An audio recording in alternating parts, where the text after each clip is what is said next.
diciendo que nosotros necesitamos, siempre tú cuidas de tu pueblo y lo haces a través de tu santa palabra. También te pedimos por aquellos que aún no te conocen, para que puedan ser alcanzados por esta misma palabra, salvados y añadidos a tu iglesia. En el nombre de Jesús, nuestro Señor, lo rogamos. Amén. Abramos, hermanos, la palabra de Dios en la primera carta a los Corintios, el capítulo número 15. Vamos a leer los versículos que corresponden en la continuación del estudio que estamos llevando en esta carta.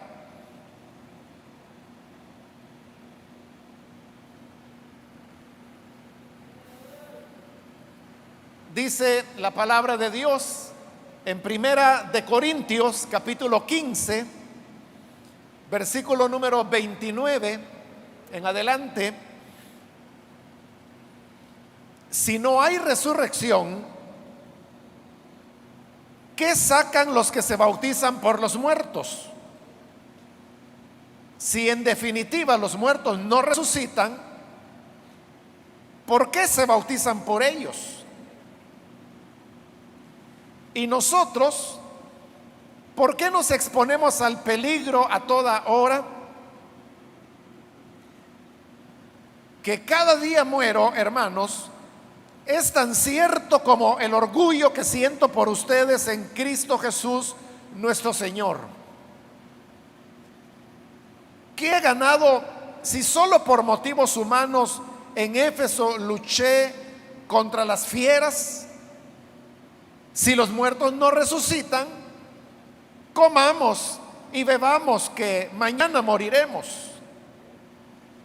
No se dejen engañar. Las malas compañías corrompen las buenas costumbres. Vuelvan a su sano juicio como conviene y dejen de pecar. En efecto, hay algunos de ustedes que no tienen conocimiento de Dios. Para vergüenza de ustedes lo digo. Amén. Hasta ahí vamos a dejar la lectura. Hermanos, pueden tomar sus asientos, por favor.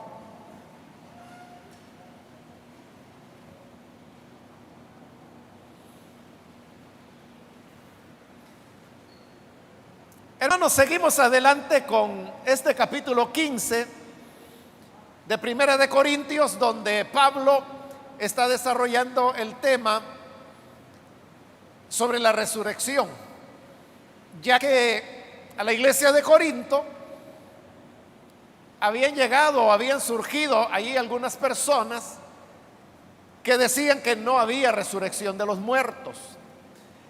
Entonces Pablo ha venido a lo largo de este capítulo, que es bastante extenso, dando los argumentos de por qué eso no tiene sentido. Lo más importante, y es con lo que él comenzó, es que la enseñanza de la resurrección está basada en el hecho de que Jesús resucitó. Como él lo dice, que si no hay resurrección de muertos, entonces Cristo no ha resucitado. Pero el tema de la resurrección de Jesús es algo que desde los primeros pasos de lo que llegaría a ser la iglesia cristiana era algo que ya se enseñaba. Una enseñanza que Pablo había recibido, aunque cuando él se convirtió apenas se habían pasado unos años desde el nacimiento de la iglesia, y era lo que Pablo les había transmitido a los corintios. Luego, siguiendo esa lógica de que si no hay resurrección de los muertos, como decían los corintios, entonces Jesús no había resucitado.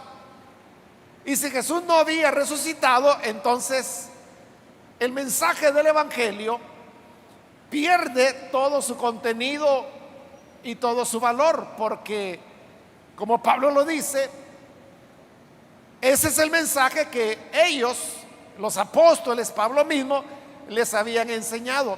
Por lo tanto, si no hay resurrección, Cristo no resucitó, entonces Él sigue muerto, por lo tanto no hay justificación, estamos en nuestros pecados y no hemos logrado nada entonces con creer al Evangelio. Habiendo ya cubierto eso, entró a una parte más teológica, donde él habla acerca de las dos cabezas de la humanidad, Cristo y Adán. Y él explica de cómo a través del hombre, Adán, el pecado pasó a la humanidad y así todos, la muerte vino para todos. Pero a través de Cristo vino la resurrección, porque él en las primicias explicó, por lo tanto, así como por el pecado de un hombre todos morimos, por la resurrección de Cristo todos viviremos. Habiendo ya expuesto ese tema, que fue lo último que vimos, llegamos a los versículos que hemos leído hoy, donde Pablo va a echar mano de otros argumentos que más que todo son tomados del sentido común. Porque hay una realidad, hermanos, y es que de acuerdo a lo que nosotros creemos, así actuamos. Lo que nosotros tenemos como los valores más importantes de nuestra vida, actuamos conforme a ellos. Lo que creemos, como en el caso del Evangelio, la fe, la resurrección de Jesús, que es el tema acá, si esas son las cosas que creemos, nosotros vamos a actuar en base a eso. Esto es lo que Pablo va a explicar ahora. Pero antes de llegar a eso, nos encontramos con este versículo 29, donde iniciamos la lectura, el cual, hermanos, es el versículo más difícil de interpretar de esta que conocemos como la primera carta a los Corintios. Es un versículo que ha dado para mucho debate, muchas discusiones y discusiones acaloradas en realidad. Y lo peor de todo es sin poder llegar a un acuerdo. Un autor dice que hay alrededor de 40 diversas interpretaciones que se le pueden dar a este versículo. Y la razón por la cual se puede interpretar de varias maneras es porque Pablo está hablando allí de una práctica que para nosotros es totalmente desconocida, lo que él va a llamar el bautismo por los muertos. Pero no solo es desconocida para nosotros, sino que al examinar los escritos que se conocen como los padres apostólicos, que son libros sobre enseñanzas que los primeros maestros de la Biblia escribieron, y estoy hablando allá por el año 300, 400 ya de la era cristiana, en ninguno de ellos aparece ninguna referencia a esta práctica. Pero no solo eso, sino que también cuando se examina el entorno cultural en el cual nació el Evangelio, tampoco aparece la práctica. Entonces, como no se sabe a qué práctica Pablo se está refiriendo, y el problema es de que es una práctica que trae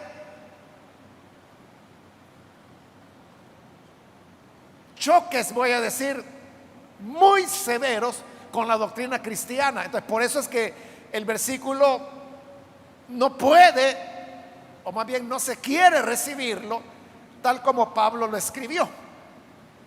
porque recibirlo significaría contradecir muchas de las doctrinas básicas del Evangelio. En consecuencia, como no se quiere interpretar así, entonces se buscan otras maneras de hacerlo, y el versículo da para eso. Porque hay ciertos términos, como por ejemplo el término bautizar, el término muertos, que se prestan a interpretaciones diversas. Ahí es donde se van provocando todas esas diversas interpretaciones, que le digo que algunos mencionan que hay hasta 40 interpretaciones distintas. Y además de eso también, hermanos, hay un autor que no recuerdo su nombre en este momento, pero él escribió un libro entero donde se dedica a explicar este solo versículo. Todo esto, hermano, nos lleva entonces a pensar en lo difícil que es interpretar el pasaje. Pero obviamente, hermano, yo no pretendo resolver en estos minutos que tengo, y porque no solo vamos a ver ese versículo, una discusión que ha venido por siglos. Pero veamos, hermanos, qué es lo que dice. Si no hay resurrección, porque así es como ha venido él tejiendo todos sus argumentos, si no hay resurrección, entonces Cristo no resucitó. Si no hay resurrección, entonces estamos en pecados. Igual en el 29, si no hay resurrección, ¿qué sacan los que se bautizan por los muertos? Si en definitivamente, en definitiva los muertos no resucitan, como decían los corintios, entonces ¿por qué se bautizan por ellos? Entonces, Pablo está hablando ahí de personas que se bautizaban por las personas muertas. Pero ¿qué significaba eso? ¿O a qué se está refiriendo él?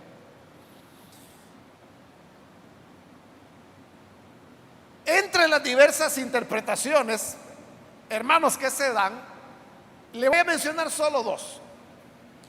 Una interpretación es que dice que la expresión bautizarse por los muertos significaba aquellos cristianos o personas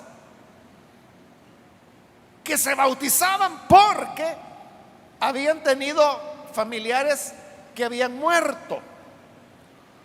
Supóngase alguien que su mamá había sido cristiana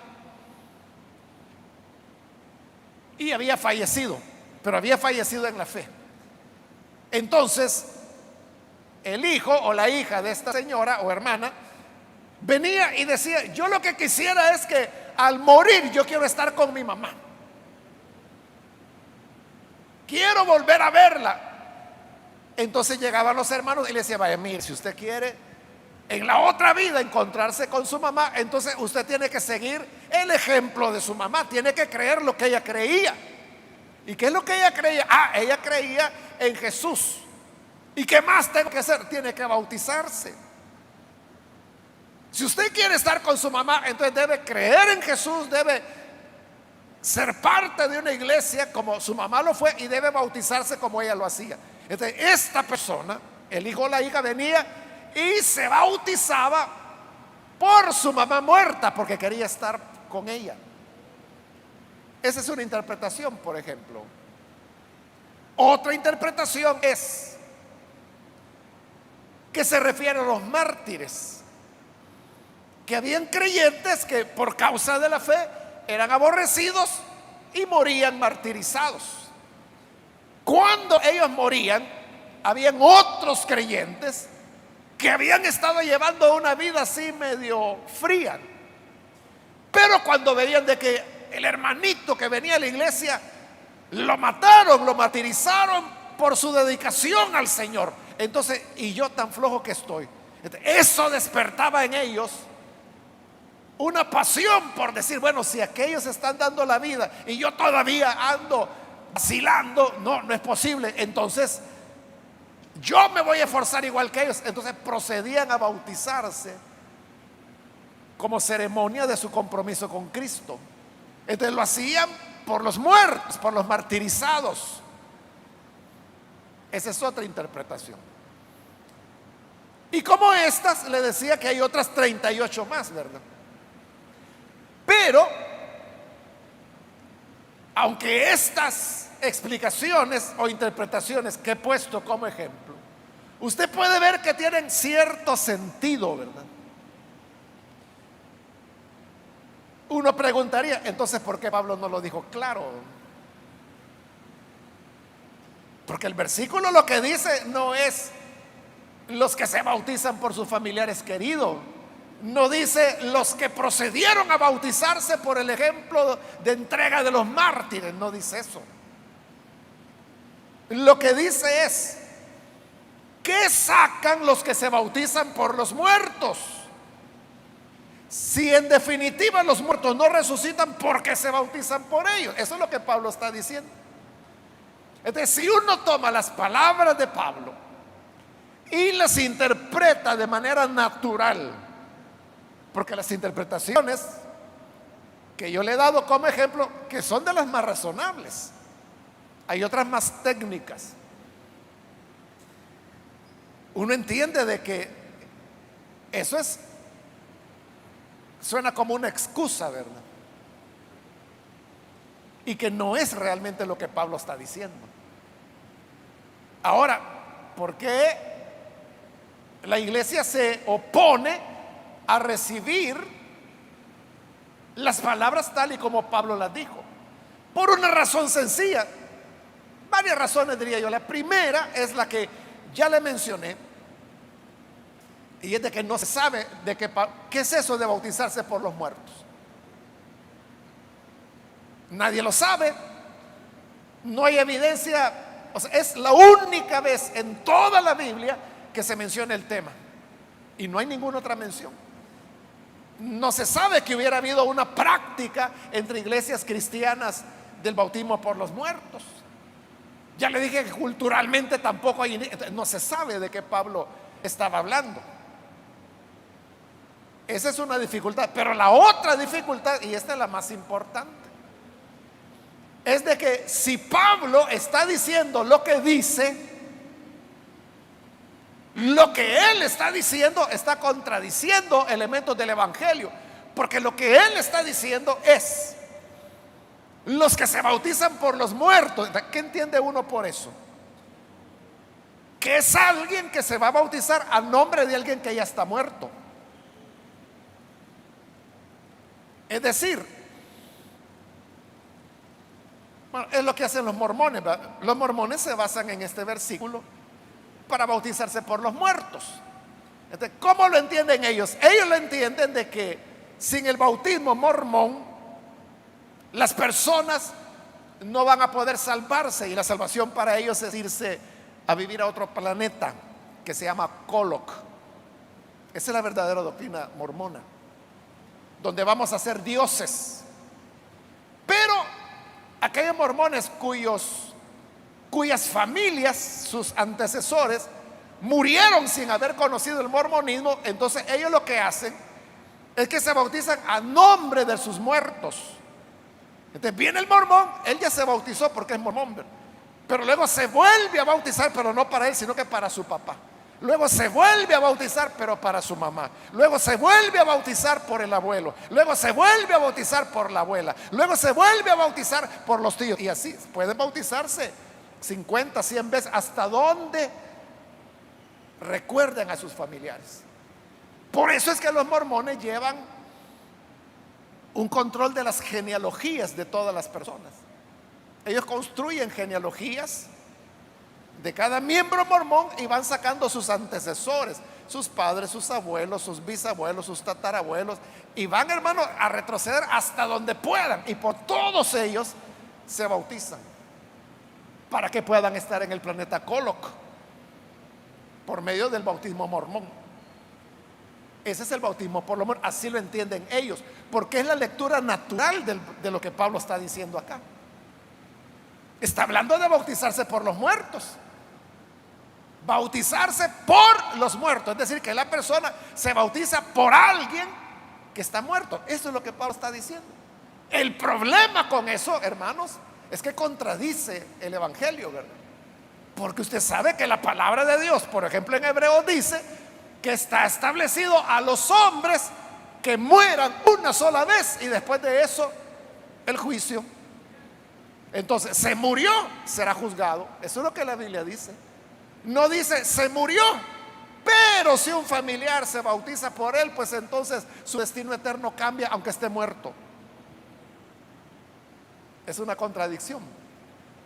La otra contradicción, hermanos, es que entonces le están aplicando al bautismo valor salvador. Entonces ya no es la fe la que salva, ya no es la gracia, ya no es el recibir a Jesús como Salvador. Lo que salva hoy es el bautismo. Incluso no importa si crees o no crees, porque el que se murió sin creer, murió incrédulo. Pero si tú te bautizas por él, se va a salvar. Aunque esté muerto y ya no pueda creer. Nunca creyó y nunca va a creer porque está muerto. Entonces note, el bautismo desde ese punto de vista se convierte en una ceremonia sacramental, es decir, está transmitiendo gracia. El bautismo está salvando, pero eso es contrario a lo que la Biblia dice, porque el ser humano no se salva por bautizarse. El ser humano se salva por la fe y la confianza que pone en el Hijo de Dios. Por la gracia del Señor somos salvos. Nos bautizamos porque el Señor así lo pidió. Es, como lo decimos, hermanos, entre evangélicos, ¿verdad?, un paso de obediencia. Pero de eso no depende la salvación. A veces, hermanos, el abuelito está ya agonizando y resulta que el abuelito creyó, pero como es ancianito, nunca se bautizó. Entonces la gente dice, mire, ya está agonizando, ya venga un pastor, hay que bautizarlo. O sea, como que si el bautismo va a determinar si se salva o no. No, el bautismo no le añade ni le quita nada. El hombre, el ladrón en la cruz, que muriendo y agonizando le dijo a Jesús, acuérdate cuando vengas en tu reino. Y Jesús le dijo, de verdad te digo que hoy estarás conmigo en el paraíso. No le dijo, mira, qué bueno que ya creíste, ahora bájate de la cruz, vete a bautizar, y si te bautizas estarás hoy conmigo en el paraíso. No, no le dijo eso. Ese hombre no se bautizó, pero el Señor le dijo, hoy estarás conmigo en el paraíso, porque es la fe. Entonces lo que Pablo está diciendo es una contradicción. Pero note, Pablo no está diciendo que hay que bautizarse por los muertos. Él no está diciendo que hay que hacerlo. Tampoco está diciendo que es una doctrina. Él lo que está diciendo es que habían algunos en Corinto que tenían la práctica de bautizarse por los muertos. Pero Pablo no está diciendo que eso sea bueno o sea malo, porque el propósito de Pablo no era tocar ese tema y desarrollarlo doctrinalmente, que de seguro Pablo lo hubiera desechado, como lógicamente nosotros vemos de que contradice al evangelio. Cuanto más no lo iba a notar Pablo. Pero Pablo no está interesado en hablar del tema. Lo cita solamente porque los corintios eran los que decían que no había resurrección. Y sin embargo, habían algunos de los corintios que se bautizaban por los muertos. Entonces, ¿en qué quedamos?, decía Pablo. Por eso dice, si no hay resurrección de los muertos, ¿qué sacan con bautizarse por los muertos? Si no hay resurrección, el muerto está muerto y ahí se acabó. Entonces, ¿por qué te preocupas? Pero si te bautizas por ellos, es porque tú tienes la conciencia de que ese no es el final, que algo va a seguir, que hay una vida más allá. Y esa es la resurrección. Es que el problema, hermanos, es de que nosotros también concebimos la otra vida como las almas que andan volando en las nubes. O sea, pero ese es el invento nuestro. La Biblia de lo que habla es que el estado natural del ser humano es estar con cuerpo. Eso de las almas desnudas es lo que Pablo dice que él no quería, que se angustiaba, decía, con la sola idea de estar separado del cuerpo. Por eso dice, no quisiéramos ser desvestidos del cuerpo, sino revestidos. Es decir, de este cuerpo de muerte, como lo va a explicar más adelante en este capítulo, pasar al cuerpo de vida, al cuerpo de resurrección. Eso quisiéramos, no quedar desnudos. Es decir, quedar sin cuerpo. Por lo tanto, si se pensaba en bautizarse por los muertos, es porque se creía que después de la muerte física, la existencia continuaba, pero continuaba con un cuerpo, porque ellos no concebían el alma desnuda. Ni es la enseñanza de la Biblia. Las almas desnudas es un estado anormal del ser humano. Es una condición anómala de vida, desesperante, angustiosa. Lo natural en el hombre es que tenga su cuerpo, ya sea el cuerpo físico actual o el cuerpo de resurrección. Entonces, hermanos, Pablo no está diciendo, no está probando. Eso es claro, ¿verdad? Que él no está probando el bautismo por los muertos. También es claro que no lo está rechazando, no está diciendo, no lo hagan. Porque no es ese el tema. El tema es tomar el asunto del bautismo por los muertos como un ejemplo. Porque él, como le dije, aquí está usando la lógica. Por eso es que las preguntas son lógicas. Si no hay resurrección, entonces ¿por qué se bautizan por los muertos? Y lo repite, si en definitiva los muertos no resucitan, ¿por qué se bautizan por ellos? Y ahí termina y ya no menciona más el tema. Solo está usando la lógica del bautismo por los muertos. Hay algunos hermanos que dicen que Platón algo escribió en relación a que los vivos podían hacer algo a favor de los muertos, y en eso se basan para decir que entre los griegos, y los corintios eran griegos, había la idea que los vivos podían hacer algo por los muertos, y en ese sentido podía ser que hubiera dentro de la iglesia de Corinto algunos hermanos que bajo esas ideas culturales se bautizaban por los muertos, aunque no era una práctica cristiana, no tenía nada que ver con la fe, y como le digo, contradecía los elementos básicos del evangelio, pero lo hacían. De eso se agarra Pablo. Entonces esos iluminados que se andan bautizando por los muertos, ¿por qué lo hacen si no hay resurrección? Si no hay resurrección no deberían hacerlo, pero si lo hacen es porque creen de que habrá resurrección. Luego pasa a otro ejemplo lógico en el versículo 30.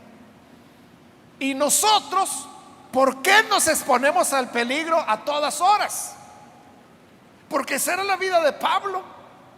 Usted sabe que Pablo fue a prisión muchas veces, como él mismo dice, naufragó, anduvo en peligro de ladrones, lo apedrearon varias veces y lo dejaron porque pensaban que ya lo habían matado.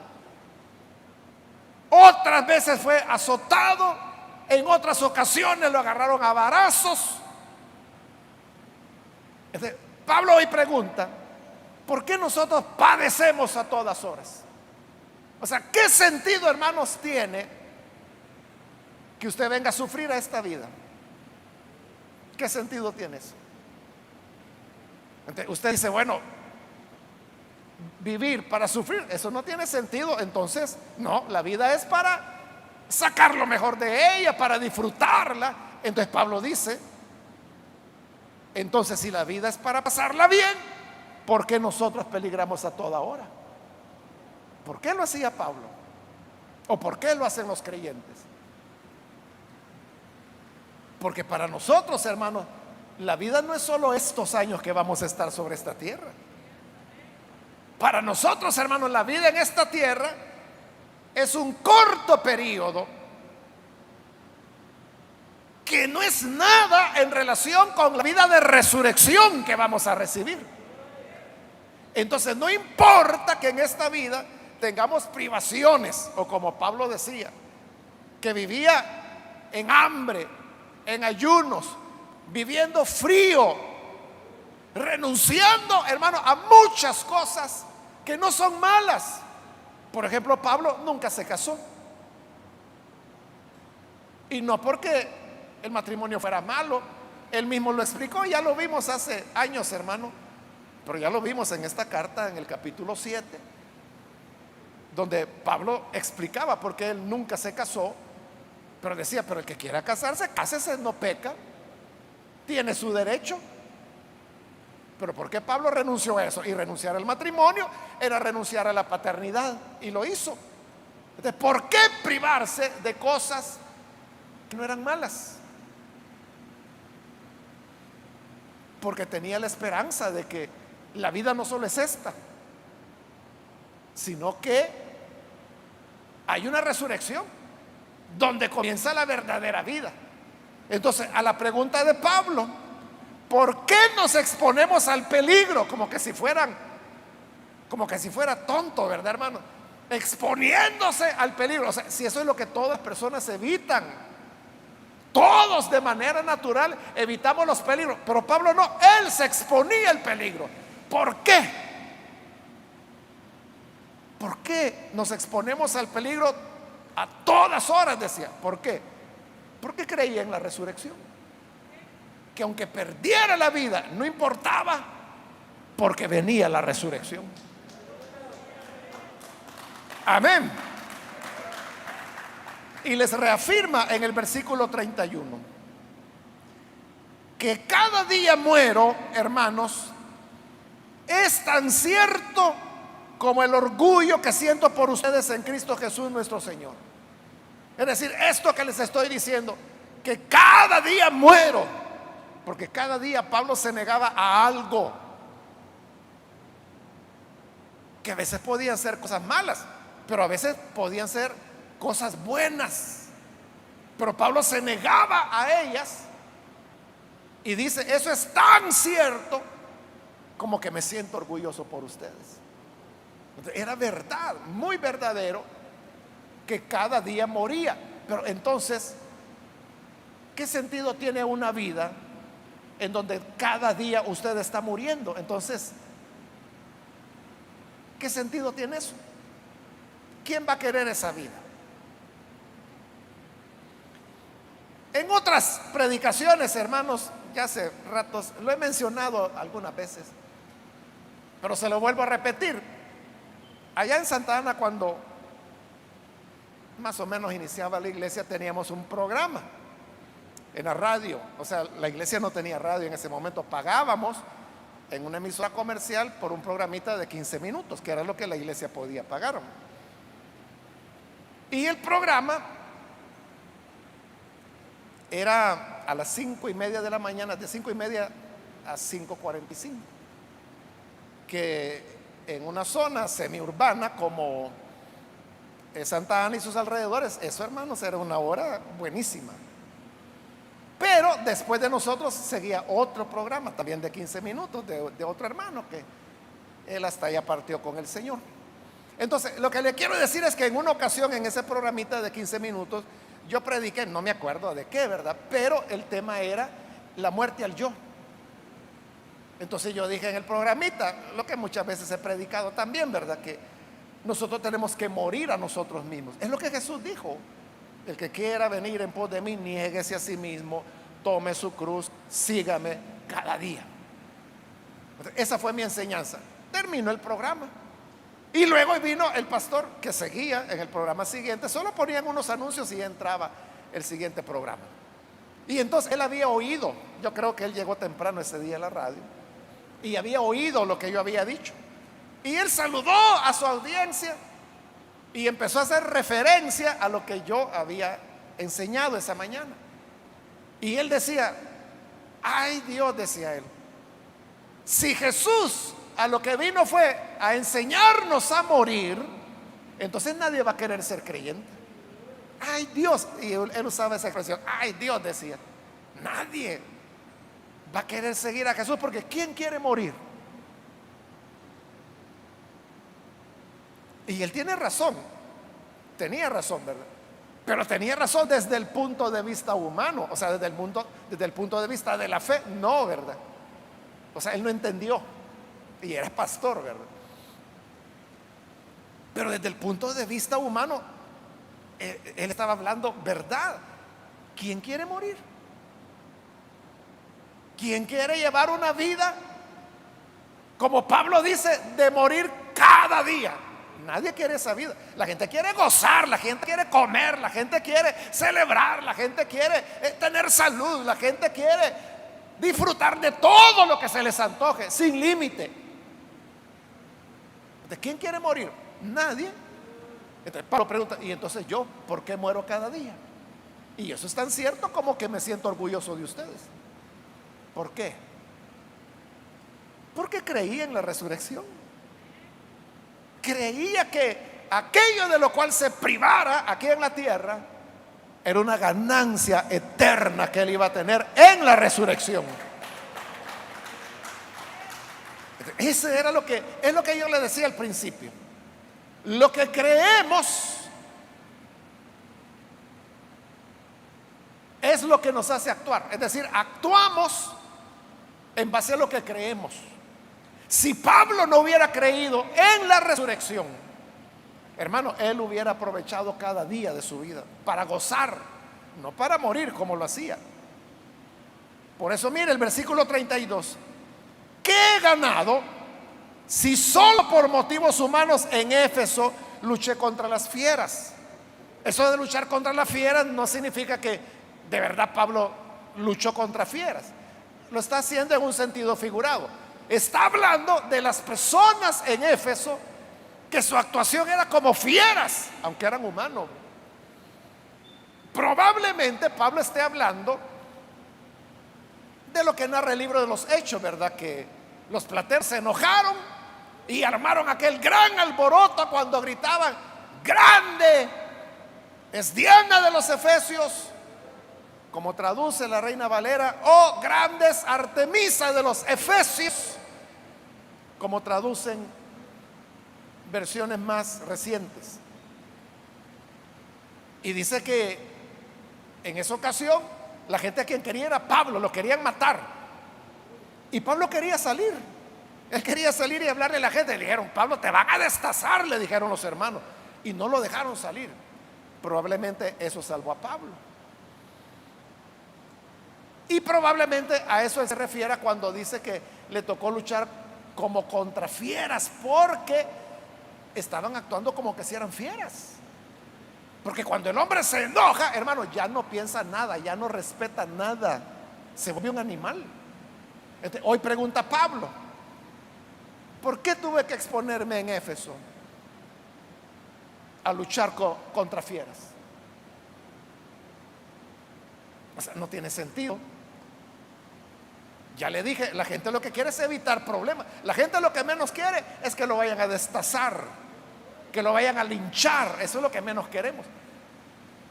Pero Pablo lo hacía. Es porque creía en la resurrección. Y continúa el versículo 32.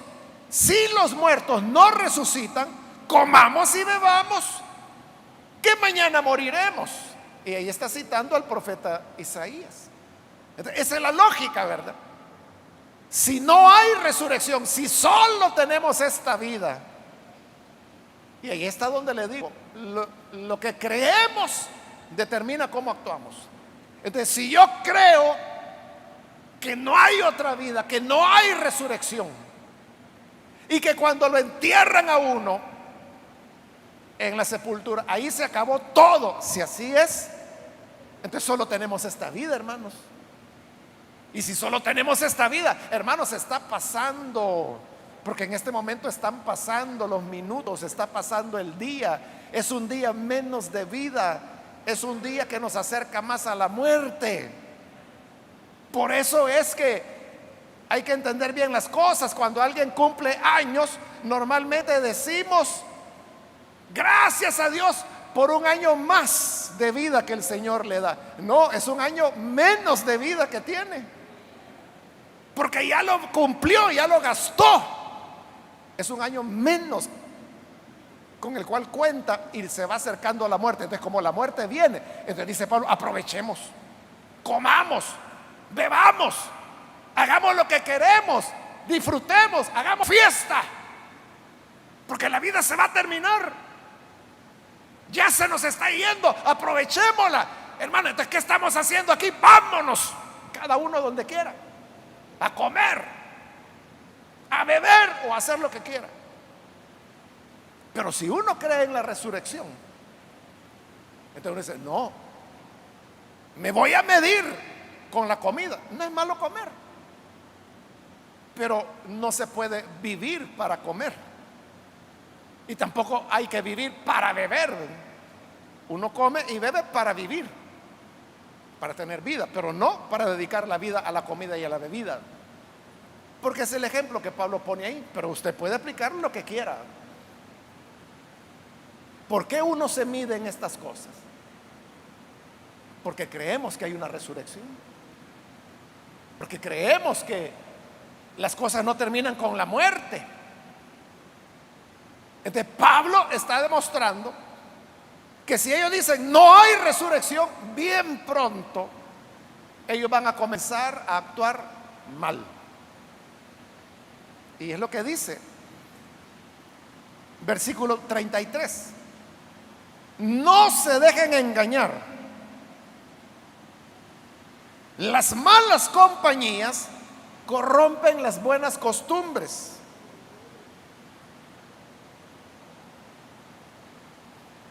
Esta frase, hermanos, que si usted tiene la NBI verá que hasta está con comillas. Y está con comillas porque Pablo está citando esas palabras. Esas palabras son de un poeta griego que se llamó Menandro. Entonces Menandro escribió un poema que se llamaba Thais. Thais, así como lo oyes, griego, ¿verdad? Y dentro de ese poema es donde él escribió esta frase: las malas compañías corrompen las buenas costumbres. No se sabe, hermanos, si Pablo había leído directamente el Thais de este poema, de este poeta griego, o si lo había oído de otras personas, porque resulta que en la época de Pablo ese dicho era bastante frecuente entre la gente, así como es frecuente entre nosotros los creyentes. O sea, porque nosotros los cristianos lo usamos, ¿verdad? ¿Cuántas veces usted no ha oído que los hermanos o las hermanas dicen: las malas compañías corrompen las buenas costumbres? ¿Cuántas veces los padres, aconsejando a sus hijos, a sus hijas, les dicen: acordate que las malas compañías corrompen las buenas costumbres, te van a arruinar esos amigos? Y es una gran verdad que uno es influido por las amistades que tienen. Así como nosotros lo conocemos, ¿verdad? Y probablemente nadie puede decir la cita, quizás ni la carta en el cual se encuentran esas palabras, pero lo conocemos como un dicho que lo repetimos. Entonces no se sabe si Pablo lo conocía de esa manera por repetición, o si él había leído a Menandro, porque él es el autor. El hecho de que lo trae a cuenta, lo cita. Pablo está citando a un poeta pagano, ¿verdad? Y esto, hermanos, nos enseña que la verdad de Dios usted la encuentra no solo en la Biblia, la puede encontrar sobre todo en las expresiones artísticas, las cuales son manifestación de la gracia común de Dios. Ese es otro tema que he explicado en otras ocasiones. El hecho de que existía este poema, entonces él lo cita y dice: hermanos, no se dejen engañar, las malas compañías corrompen las buenas costumbres. ¿Qué les está diciendo? Si ustedes andan de amiguitos con esas personas que dicen que no hay resurrección, van a terminar corrompiendo su conducta. ¿Por qué? Por lo que le he dicho, que lo que creemos determina nuestra conducta. Entonces, ellos pueden decir: no, no, si solo soy amigo de él. Es cierto que él dice que no hay resurrección, pero en lo demás, él viene a la iglesia, es un buen hermano. No, dice Pablo, no se engañen, no se dejen engañar. Las malas compañías corrompen la buena costumbre. Entonces, si ustedes andan de amigos con los que dicen que no hay resurrección, ustedes van a terminar comiendo y bebiendo. Por eso, hermanos, es tan importante con quien uno se hace amigo, ¿verdad? El problema, hermanos, en la juventud es de que uno no se da cuenta. Ese es el problema real. Y es de que uno dice: no, no, es que sí, mis amigos, ellos fuman, ellos son mal hablados, pero yo no. Y ellos saben que yo soy así y no me obligan a nada. Pero esos amigos están ejerciendo una influencia. Y aunque uno diga que no, cuando uno se viene a dar cuenta, hermano, ya la buena conducta fue corrompida. Entonces todos, o sea, no solo los jóvenes, los adultos, los ancianos, todos, no nos engañemos, sepamos elegir las personas correctas a quien vamos a darles el beneficio de la amistad. Y termina en el versículo 34 esta sección donde dice: vuelvan a su sano juicio como conviene y dejen de pecar. Entonces lo que les está diciendo es: hermanos, despierten, porque volver al juicio se vuelve porque se perdió antes, ¿verdad? De perder el juicio, usted sabe que es estar loco, es estar embobado.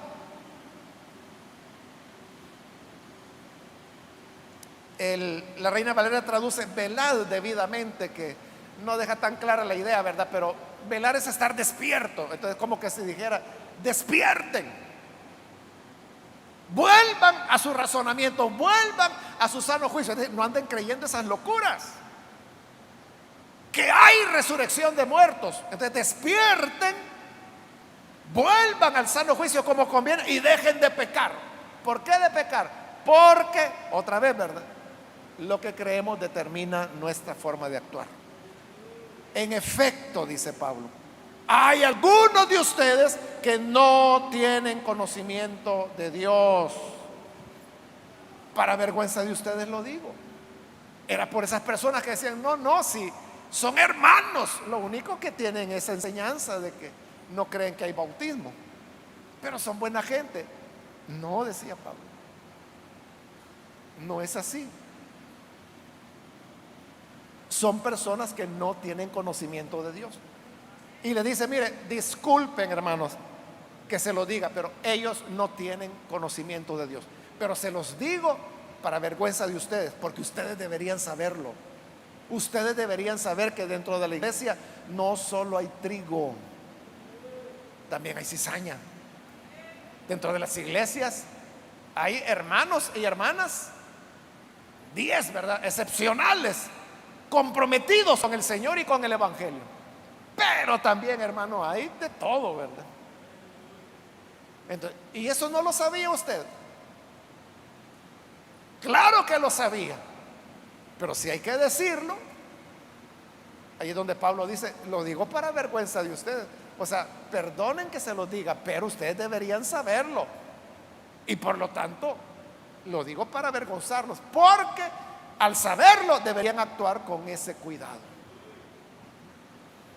Entonces, hermanos, terminamos, y yo diría que las enseñanzas que hemos aprendido en estos versículos son dos. En primer lugar, el tema, ¿verdad?, del capítulo: hay resurrección. Claro que hay resurrección. Y la segunda enseñanza es que lo que creemos, eso determina nuestra conducta.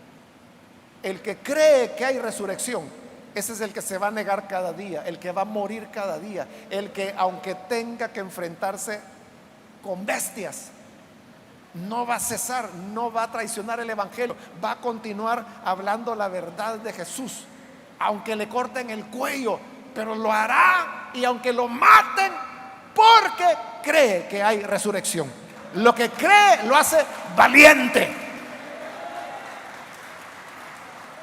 Pero aquel hermano que no cree que hay resurrección es el que dice, uy, no, hay que ser prudente.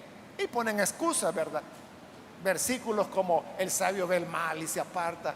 No, hermano, no, lo que pasa es que eres incrédulo. Lo que quieres es salvar tu pellejo, porque para ti la vida termina cuando te lleven al sepulcro o al ataúd, ahí se acabó.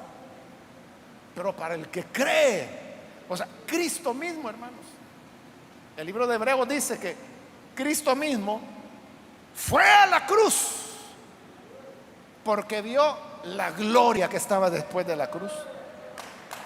Si él se hubiera quedado viendo la cruz, a lo mejor no va. Bueno, de hecho él oró al Padre que si era posible no ir. Pero como veía la gloria que le seguía la cruz, fue a la cruz y tuvo la gloria de la resurrección. Igual nosotros podemos ir, hermanos, a negarnos, a renunciar a cosas, como le digo, no malas, pero renunciamos a ellas por causa de la obra y porque creemos que hay una vida que sigue. Renunciamos a vivir, nos enfrentamos como a bestias, recibimos amenazas de todo tipo, pero seguimos. ¿Por qué? Porque de verdad creemos, hermanos, que nos vamos a levantar triunfantes sobre la cruz. Vemos la gloria que viene después de la cruz. Amén. Vamos a cerrar nuestros ojos, hermanos, y antes de orar, yo quiero hacer una invitación para las personas que todavía no han recibido al Señor Jesús como Salvador.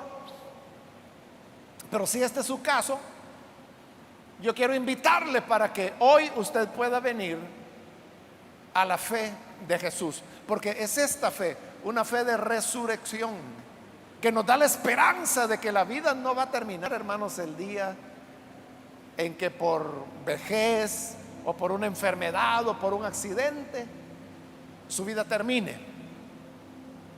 No, allí termina una etapa, pero luego vendrá la resurrección. Entonces, vale la pena vivir para Jesús.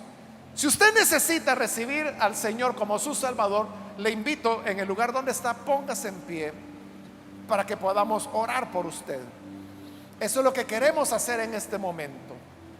Orar por las personas que recibirán al Hijo de Dios. Si este es su caso, póngase en pie y vamos a orar por usted.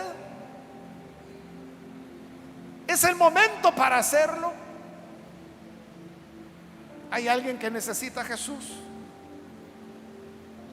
Póngase en pie. Queremos orar por usted. También quiero invitarse a hermanos que se alejaron del Señor, quizá por andar con amistades que terminaron corrompiendo su conducta o por cualquier otra razón, pero hoy quiere reconciliarse. Entonces póngase en pie también y vamos a orar por usted. ¿Hay alguien que lo hace? ¿Alguien que se reconcilia? Muy bien, aquí hay una persona, que Dios la bendiga. Alguien más que necesita hacerlo puede ponerse en pie, ya sea que es primera vez que viene al Señor o si necesita reconciliarse. Póngase en pie y aproveche, porque esta es ya la última llamada que estoy haciendo y vamos a orar. ¿Hay alguien más que lo hace?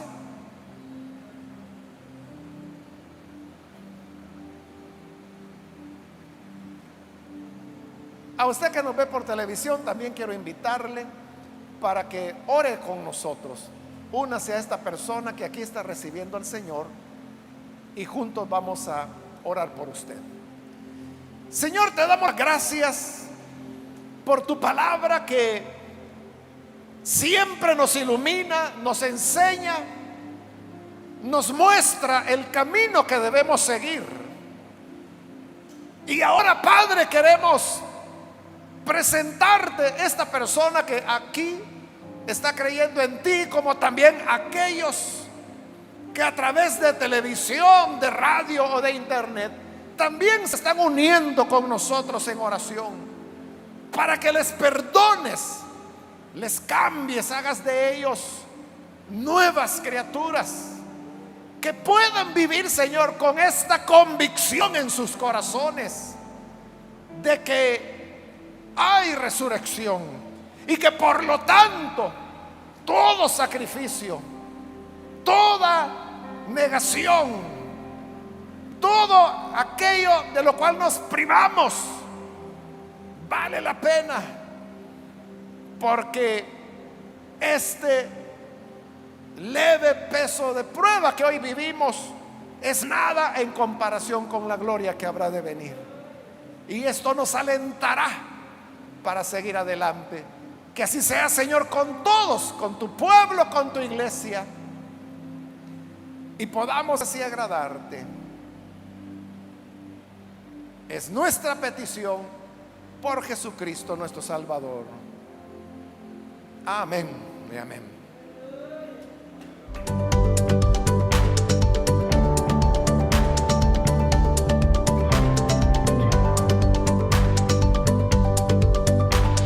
Si usted ha aceptado a Jesús como su Salvador, llámenos al 2294-9596 y oraremos por usted.